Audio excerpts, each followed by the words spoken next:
Hi மக்களே, முட்டையும் ப்ரெட்டும் சேர்ந்து ஒரு டிஷ் பண்ண போகிறேன். நீங்கள் பாருங்கள்.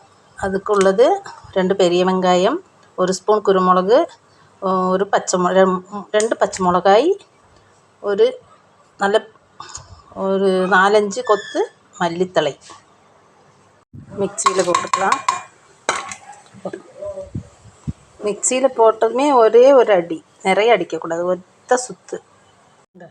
இந்த மாதிரி ஒரே ஒரு சுற்றி ஒரு குண்டாவில் போட்டு வச்சுக்கலாம். 4 முட்டையை உடச்சி ஊற்றி நல்லபடியாக அடிச்சுக்கலாம். அதில் ஒரு கொஞ்சோண்டு மஞ்சத்தூள் போட்டிருக்கேன். கொஞ்சம் மஞ்சள் போட்டுடணும்.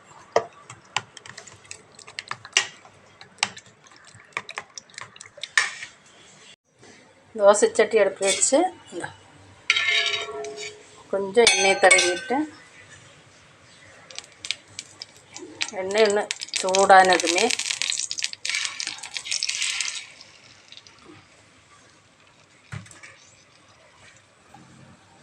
வச்சுட்டு இப்படியே மெதுவாக எடுத்து திருப்பி போட்டுக்கலாம்.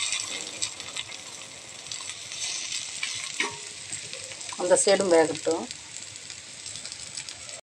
ஆயிடுச்சு, எடுத்து பிளேட்டில் போட்டுக்கலாம். இனி ப்ரெட்டு சிம்மில் வைக்கணும் அடுப்பு. ப்ரெட்டு இப்படி வச்சு நெய் ஊற்றிக்கலாம். நெய் தொட்டு சூடு பண்ணிக்கலாம். 2 சைடும் சூடு பண்ணணும்.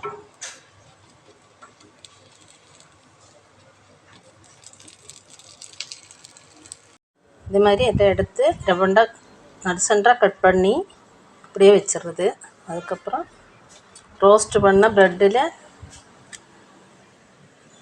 இப்படி பண்ணி வச்சு சாப்பிட்டுக்கலாம். ப்ரெட்டு நெய்யில் ரோஸ்ட் பண்ண ப்ரெட்டு, கொத்தமல்லி, ஆம்லேட்டு. இதை நீங்கள் செஞ்சு பாருங்கள். உங்களுக்கு பிடிச்சிருந்தா லைக் பண்ணுங்கள், ஷேர் பண்ணுங்கள், சப்ஸ்கிரைப் பண்ணுங்கள்.